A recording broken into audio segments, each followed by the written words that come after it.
Nesta quarta-feira, o presidente do Tribunal Superior Eleitoral, o ministro Alexandre de Moraes, ironizou uma frase do deputado Eduardo Bolsonaro. Em 2018, a uma semana do segundo turno das eleições, o deputado falou sobre uma teórica possibilidade de ação do Exército caso o STF impedisse Jair Bolsonaro de tomar posse como presidente. Vamos para o confronto. Todos se recordam que bastava um cabo e um soldado para fechar o Supremo Tribunal Federal. O cabo, o soldado, o coronel estão todos presos, né? E o Supremo Tribunal Federal aberto e funcionando. Mas se disse que bastaria um cabo e um soldado. Como não foi um cabo e um soldado, foram milhares de pessoas que destruíram o prédio do Supremo Tribunal Federal. Se foi para o confronto. Eduardo Bolsonaro reagiu ao comentário de Alexandre de Moraes. Nas redes sociais, o deputado escreveu, abre aspas, "Você também está preso, Alexandre de Moraes, ou você sai às ruas tranquilo? Conte-nos como é a reação das pessoas quando você chega no Clube Pinheiros. Ou se você consegue jantar em Londres sem antes checar as redes sociais de nome por nome daqueles que se sentarão à mesa. Valeu a pena?" Fecha aspas aí para essa publicação do deputado Eduardo Bolsonaro. Fabi, vale lembrar que o ministro Alexandre de Moraes deu essa declaração aí que nós acompanhamos durante um seminário sobre inteligência artificial. A gente acompanhou aí essa troca de críticas aí entre o ministro Alexandre de Moraes e a resposta do deputado Eduardo Bolsonaro. Pois é, eu só acho que o Eduardo Bolsonaro colocou no passado o verbo e ainda no presente, né? Porque está ocorrendo, ainda nós estamos com esse problema flagrante. É um absurdo essa declaração de um ministro, né? A gente vive, parece que nós que fazemos questão de sempre colocar na pauta assuntos relacionados ao ministro Alexandre de Moraes. Todos esperam, né, uma fala ou um retorno aí do Estado Democrático de Direito, né, um apaziguamento. Quando eu vejo o que está em jogo e a verdade, né, que realmente é muito maior do que as narrativas, é isso aí, não existe, se alguém fez algum acordo foi só um dos lados, né, porque esse outro lado que deveria estar voltando para o quadrado, né, que é da justiça, está acelerando sem retorno. Então nós vemos aí, né, não é uma ironia, não é uma fala, isso é um ataque institucional, porque a gente precisa lembrar aqui que quando ele fala isso fora dos autos, não é no processo. Então a gente tem que tomar isso como uma fala de um ministro se utilizando de um evento que não tinha a ver com mérito para provocar, né, para provocar uma outra parte, porque ele se coloca como oposição política. Então é realmente assim uma ausência de coerência total. E eu fico, às vezes, impressionada como que conseguem esse mesmo ministro, né, a gente vai repercutir, é nossa pauta também, mas esse mesmo ministro se utilizar das palavras que, por um momento, você fala, nossa, palavras tão coerentes, por exemplo, no julgamento do Moro, e aí, né, repentinamente, ele lembra que ele precisa tomar coisa dessa forma beligerante, dessa forma que não tem a ver com o que nós esperávamos da justiça, o que nós esperávamos aí do Estado Democrático de Direito. Então fica cada dia mais claro que isso não vai retornar. E ao Eduardo Bolsonaro convém aqui um conselho jurídico. Foi para a briga política neste caso, saiba que quem é dono não é da caneta, é do Tolkien, é Alexandre de Moraes. Ele tem uma série de inquéritos abertos que até hoje a gente não sabe objeto, porque não tem objeto definido. Então todo mundo que se coloca na linha de frente não está ganhando, né? Mas é bom comprar a briga, eu fico feliz, só que eu acho que o negócio tem que ser mais sério. Então, ao invés de a gente ver aqueles risinhos, que também a gente vai repercutir hoje, que tiveram do Pacheco com Moraes, né, numa outra reunião aí, o Pacheco tinha obrigação de pautar um dos milhares de pedidos, milhares não, né, mas uma centena pelo menos de pedidos de impeachment que está lá, né, na gaveta profunda de Rodrigo Pacheco. Bom, Ana, a Fabi tocou num ponto, né? O ministro Alexandre de Moraes relacionou a fala de Eduardo Bolsonaro lá de 2018 com 8 de janeiro num evento, era um seminário para discutir inteligência artificial. E aí ele botou tudo num bolo só. Uma salada. E virou uma salada, exatamente. É porque eles não se atentam nem para a Constituição, para as páginas da Constituição, eles vão se atentar para o assunto de seminários, né? Eles que viajam aí para fora do Brasil exatamente para falar de assuntos políticos do Brasil. Eles deveriam simplesmente abrir a Constituição, olhar o que está ali, dizer sim ou não, isso aqui está de acordo com a Constituição, isso aqui não, e não continuar, né? Já passaram vergonha demais agora aqui fora também. A deputada da Flórida, por exemplo, a Salazar, ela quer caçar o visto do Alexandre de Moraes para entrar nos Estados Unidos. Então, já é um nome que extrapolou as nossas fronteiras, de que parece que não está nas suas faculdades mentais corretas, né? Principalmente para conduzir uma caneta de um ministro de uma corte tão importante como qualquer Suprema Corte, né? Decente, de democracias que não são relativas. Ele parece que ele abandonou, de fato, o posto sério necessário para qualquer, repito, democracia que não é relativa, de um ministro de uma Suprema Corte. Então, Paula, o problema disso tudo é o que a Fabi disse, né? Pedidos de impeachment que são engavetados pelo Rodrigo Pacheco, e Rodrigo Pacheco também dá de ombros para a nossa Constituição, mas aí eu vou ser a repetitiva, o disco arranhado de dizer que dentro da gaveta do outro presidente, o Arthur Lira, presidente da Câmara, está também o projeto de lei que acaba com o famigerado foro por prerrogativa de função, porque há uma chance, não é certo, Paula, mas há uma chance de, se nossos parlamentares não tivessem, né, como uma nuvem negra carregada de chuva em cima da cabeça deles, ou uma corda no pescoço, né, por exemplo, de joelhos ali ao foro por prerrogativa de função, reféns do Supremo Tribunal Federal, pode ser que eles agiriam com maior liberdade para trazer para o plenário do Senado um processo de impeachment de um ministro que, às vezes, abre inquéritos e investigações contra parlamentares exatamente por puro capricho. Puro capricho, pura perseguição política. Nós temos visto isso. Então, é preciso fazer essa pressão também no Arthur Lira. Um projeto que já passou no Senado e está lá no fundinho da gaveta do Arthur Lira na Câmara para ser apreciado, enquanto outros que visam a mordaça em todos nós, mais mordaça, porque os parlamentares já são amordaçados no Congresso por causa do foro por prerrogativa de função, agora eles vão tentar amordaçar o povo. Então é necessário esse debate. Quem sabe sem o foro privilegiado, o tal foro privilegiado, isso que a Fabi disse, comece a acontecer, ou pelo menos ser apreciado, quando eles não são reféns de ministros políticos como Alexandre de Moraes.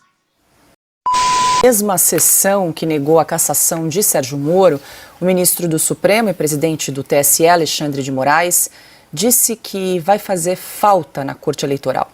Eu sei que, para a tristeza de muitas e muitas pessoas, mas encerrando que o tribunal foi rigoroso em todas as análises, seja deferindo a cassação de registro, a cassação de mandato, a inelegibilidade, exigindo provas cabais.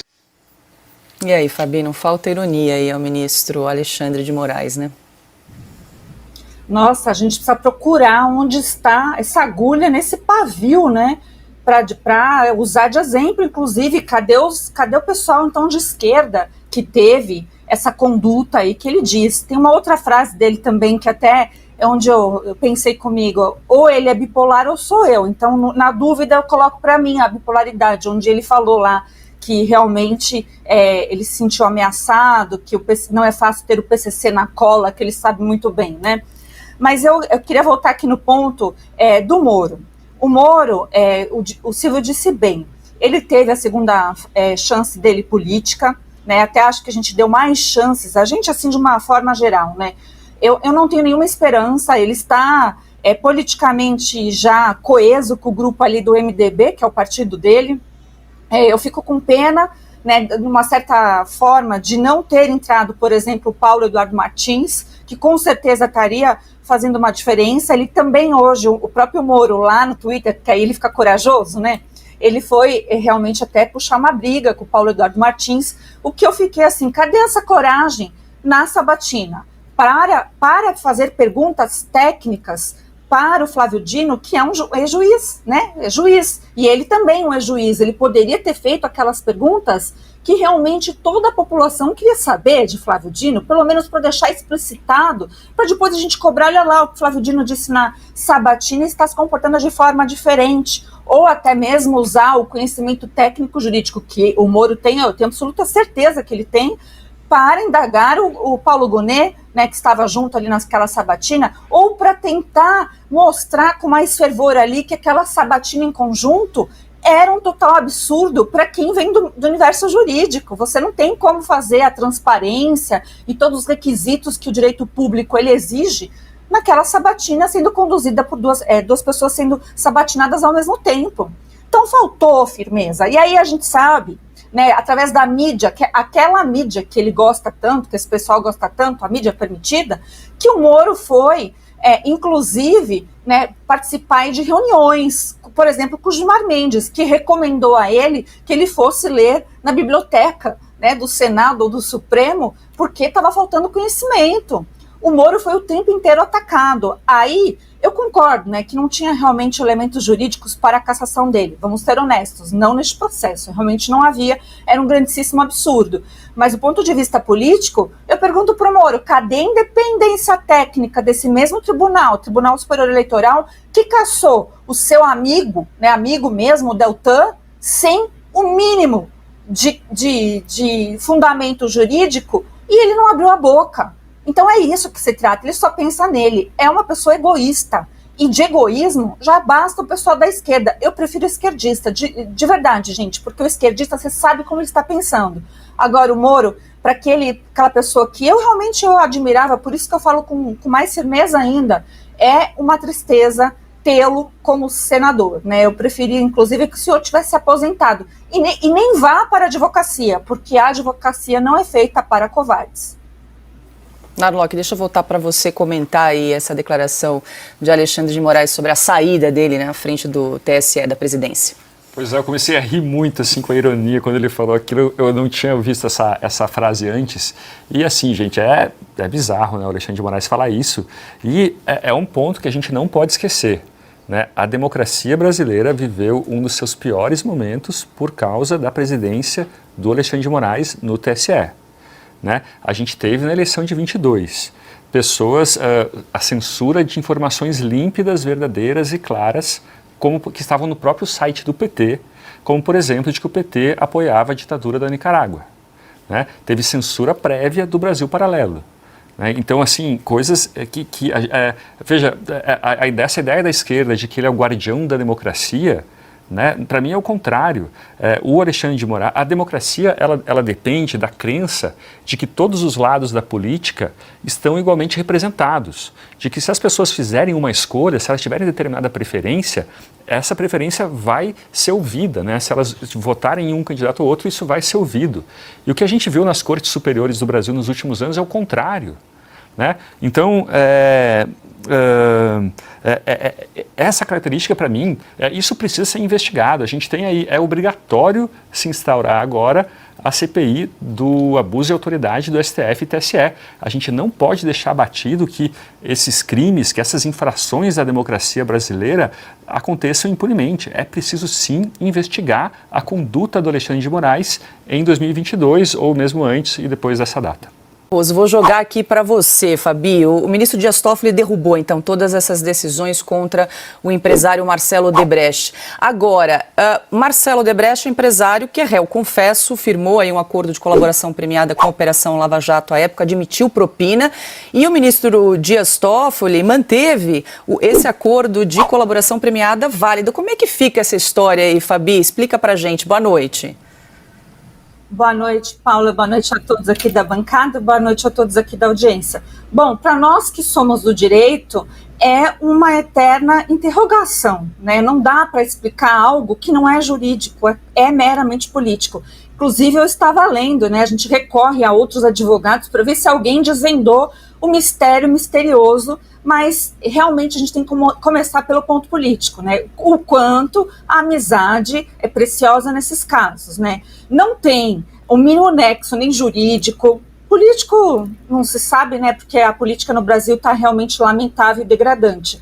Mas do aspecto jurídico, você não tem como separar, né, as condutas. Ele é réu confesso, ele fez uma delação, a gente sabe que se essa delação for anulada, terá prejuízos, terá problema com esses acordos internacionais que também foram firmados no âmbito dessa delação, e você não pode confundir, então, né, seria o CNPJ com o CPF. Mas nesse caso, é uma limpeza, é uma faxina, é a Lava Jato ao inverso, né? É a lava empreiteira, porque a impressão que nós temos quando lemos essas decisões que dão uma pirueta no universo jurídico para poder legitimar algo que até os próprios advogados de esquerda, tá, pessoal, estão contestando. Eu não vi ninguém ainda com objetivo jurídico que eu vinha até trazer assim, olha, existe esse outro lado, como, por exemplo, ontem eu falei na questão do Dirceu, que realmente existe uma prescrição, né, uma prescrição intercorrente, mas existe. Mas no caso do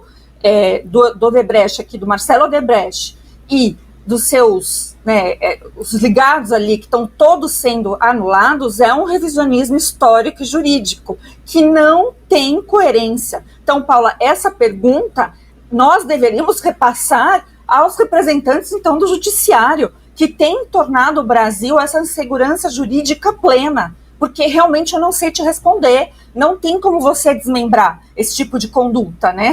Faz parte do mesmo processo, faz parte da mesma árvore mãe, ou melhor, aquele PowerPoint do Deltan que foi tão criticado, né? Mas é aquilo ainda.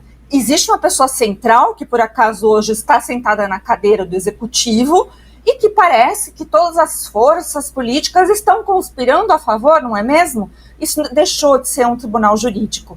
E Toffoli, todo mundo sabe também, me desculpa, ministro, mas o senhor realmente, tecnicamente, deve muito. Eu nunca vi uma decisão que não tem embasamento nem para eu defender ele se eu quisesse. Então, Paula, não tem explicação. Realmente não tem. Que situação, hein, Leandro Lanarlock? Seja muito bem-vindo aqui em Oeste Sem Filtro. Quero ouvi-lo também sobre essa decisão do ministro Dias Toffoli. Pedimos aqui a nossa representante no universo jurídico para tentar explicar quem nos acompanha, mas está complicado de entender e de acompanhar aí a lógica do nosso Supremo. Boa noite. Oi, Paula. Oi, gente, tudo bem? Muito prazer estar aqui nesse programa, um prazer, assisto bastante e adorei o convite para participar dessa conversa. Olha, eu queria fazer só um comentário rápido em cima do que os meus amigos já disseram e com o que eu concordo, que parece que essas anulações do STF, elas inspiram boa parte da imprensa e dos militantes mais de esquerda de criar um certo negacionismo da corrupção.